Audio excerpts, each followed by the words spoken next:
Assalamualaikum warahmatullahi wabarakatuh. Ketemu lagi dengan saya Budi Bombastis di channel YouTube Dusun Kelanceng. Channel yang membahas tentang budidaya lebah kelanceng atau lebah trigona.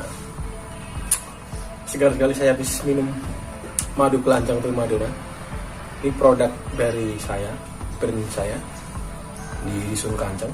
Kami punya produk namanya madu murni madu kelanceng primadona. Ini kemasan botol 130 ml. Buat teman-teman yang pengen mencicipi madu trigona seperti apa, bisa pesan ke saya. Oke, buat teman-teman juga jangan lupa yang sudah punya lebah kelanceng, madunya diminum, jangan cuma dijual terus ya. Pada hari ini berkaitan tentang lebah trigona tentunya, masih di channel YouTube Dusun Kelanceng. Kita akan membahas tentang keuntungan ketika kita budidaya lebah kelanceng atau lebah trigona. Kemarin saya sudah membuat beberapa notes keuntungan ketika kita budidaya lebah kelanceng itu apa saja. Nanti kalau kurang teman-teman bisa tambahin. Yang pertama, keuntungan kita budidaya lebah kelanceng adalah mudah dibudidayakan. Kenapa mudah dibudidayakan? Yang pertama adalah karena lebah kelanceng ini tidak bersengat, berbeda dengan lebah apis. Kalau di tempat saya ada lebah laler, tawon laler. Itu kan bersengat. Lebah kelanceng ini tidak bersengat. Jadi kalau kita mau budidaya ini lebih mudah. Resiko untuk kita terkena sengat kalau kita pas perawatan lebah bersama anak kita, bersama adik kita yang masih kecil itu minim karena tidak ada sengatan. Pun kalau menggigit itu juga tidak sakit. Yang lebih agresif itu biasanya bidoi. Itu agresif sekali. Kalau untuk levi saya pikir masih aman sekali. Jadi kenapa kita untung memelihara kelanceng? Karena mudah dibudidayakan.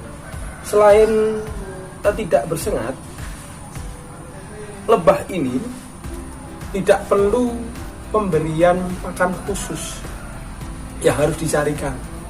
Berbeda dengan kambing misalnya. Kalau kambing atau sapi itu kan kita harus mencari rumput.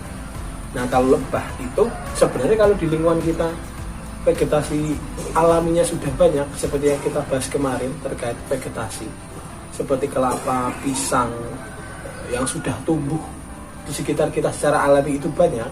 Kalau kita pelihara lebah kelanceng dengan jumlah yang sedikit itu sebenarnya sudah sangat cukup. Misalnya kita punya levi 5 gitu, di sekitar kita sudah banyak pohon kelapa, sebenarnya itu sudah sangat cukup. Kecuali kalau kita pengen hasil yang lebih banyak, memang harus menambah bunga-bunga lainnya. Jadi tidak bersengat dan cara tidak perlu pakan yang sulit, gitu ya. Tidak memerlukan pakan khusus, ini sebuah keuntungan yang pertama. Gimana? Betul nggak buat teman-teman yang sudah budidaya? Itu ya. Jadi memang lebah kelanceng ini mudah untuk dibudidayakan dan tidak perlu pakan yang khusus. Cukup bunga-bunga di sekitar kita. Dan tidak sulit sepertinya ya. Kalau kita nanam bunga sekali, kayaknya juga besok kalau sudah kita siram gitu kan, dirawat, misal kita beli bunga kaliandra gitu kan, langsung tumbuh. Dan itu setiap hari seperti itu, berbunga untuk makan lawan kita. Ini yang pertama. Untuk yang kedua adalah lebah kelanceng ini menghasilkan produk madu dan polen yang sangat bagus untuk kesehatan. Kemarin kan kita sudah bahas ya, lebah kelanceng ini punya produk propolis, polen dan madu. Untuk propolis ini memang kalau kita mau proses kita butuh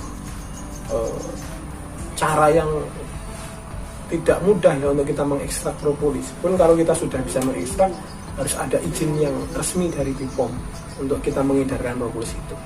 Jadi memang paling mudah untuk kita konsumsi adalah polen dan madu. Polen juga perlu pengolahan yang cukup banyak, tidak semudah madu ketika dipanen sudah selesai kita kemas. Kalau polen kan perlu dipisahkan dari propolisnya, dijemur dulu, nanti dikemas gitu. Jadi produk yang mungkin kita nikmati, yang paling mudah kita nikmati adalah madu dan polen. Madu dan polen ini tentunya sangat bagus untuk kesehatan. Madu ini kan juga salah satu khasiatnya adalah menjaga imunnya, mengobati rasa letih lelah pakai madu.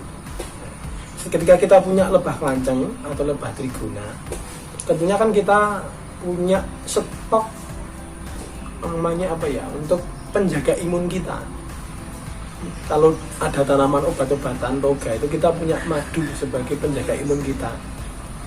Mudahnya misalnya kita punya satu itama ya, satu itama saja misalnya, satu itama saja, itama yang produktif setiap bulan bisa kita panen. Kita ambil setiap bulannya menghasilkan berapa, misalnya 500 gram sampai 1 kilo. Itu untuk persediaan satu keluarga kita.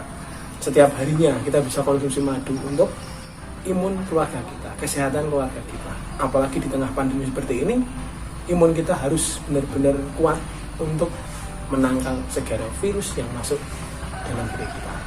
Nah, itulah mengapa kita budidaya itu menguntungkan, karena menghasilkan produk yang sangat baik untuk kesehatan. Selain itu saya juga sempat mencari-cari di Instagram, bukan di Instagram ya, di postingan tentang lebah ya. Ternyata di Al-Quran, bagi saya agama Islam yang menganut Al-Quran, yang mengimani Al-Quran, yang mana di surat An-Nahl ayat 69 diterangkan bahwa sesungguhnya pada yang di surat An-Nahl 69 diterangkan bahwa dari perut lebah itu keluar minuman atau madu yang bermacam-macam warnanya. Di dalamnya terdapat obat yang menyembuhkan bagi manusia. Sesungguhnya yang demikian itu benar-benar terdapat tanda kebesaran Tuhan bagi orang-orang yang memikirkan. Ternyata di Al-Quran sendiri sudah tercantum bahwasanya lebah itu mengeluarkan madu, di mana di dalamnya adalah obat untuk menyembuhkan bagi manusia. Jadi memang madu ini adalah obat.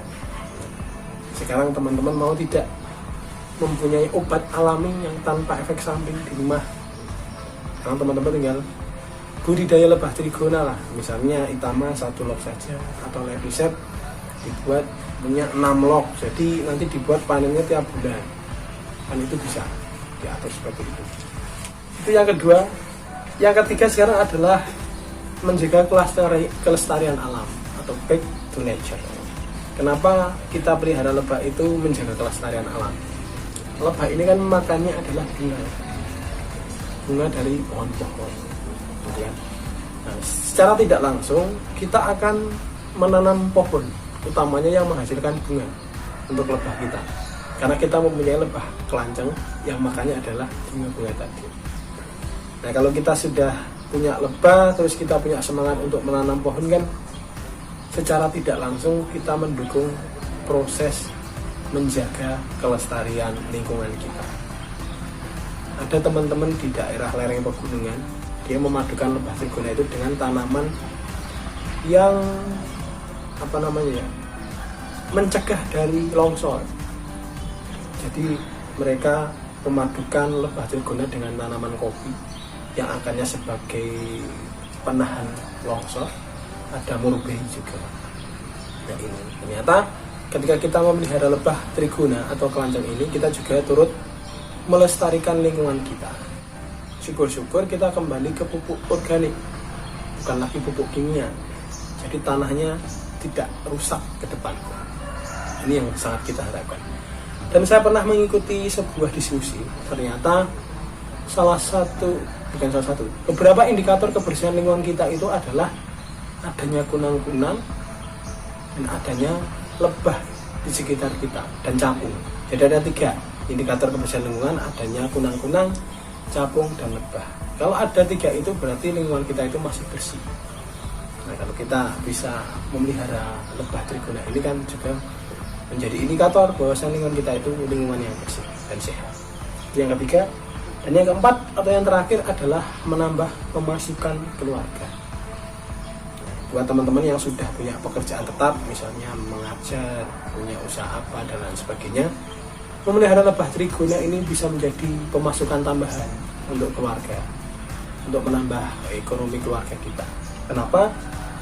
Walaupun kita punya pekerjaan tetap yang lain, kita memiliki lebah trigona ini tidak memerlukan waktu yang banyak sehingga mengganggu aktivitas kita. Karena misalnya kita mau melakukan perawatan bisa di pagi hari atau di sore hari sepulang kita kerja. Panennya juga yang utama itu sebulan sekali atau lebih 5 bulan sekali. Paling kita cek sebentar. Kita sediakan makanannya berupa bunga-bunga, bunganya sudah ada, kita tinggal ibaratnya kita tinggal pergi kemana itu insya Allah masih aman selama semua dilakukan dengan baik. Oke, jadi itulah tadi keuntungan ketika kita budidaya lebah kelanceng atau lebah trigona ya. Yang pertama mari kita review lagi. Yang pertama adalah mudah dibudidayakan. Yang kedua adalah menghasilkan produk yang sangat baik untuk kesehatan, ada pipolan, ada madu. Yang ketiga mencegah kelestarian alam. Yang keempat adalah menambah pemasukan ekonomi keluarga. Jadi buat teman-teman semua yang belum tertarik, semoga ketika melihat video ini menjadi tertarik untuk budidaya lebah kelanceng atau lebah trigona. Karena semuanya insya Allah mudah untuk dilakukan, tidak sesulit yang kita bayangkan. Cobalah kita pelihara satu atau dua dulu untuk belajar. Nanti ke depan juga bisa menambah koleksi lebah trigona kita. Kalau ada pertanyaan berkaitan budidaya lebah trigona atau lebah kelanceng, bisa tulis di kolom komentar. Bila video ini bermanfaat, bisa di-share ke teman-teman yang lain. Sampai ketemu di video selanjutnya. Assalamualaikum warahmatullahi wabarakatuh. Jangan lupa minum air.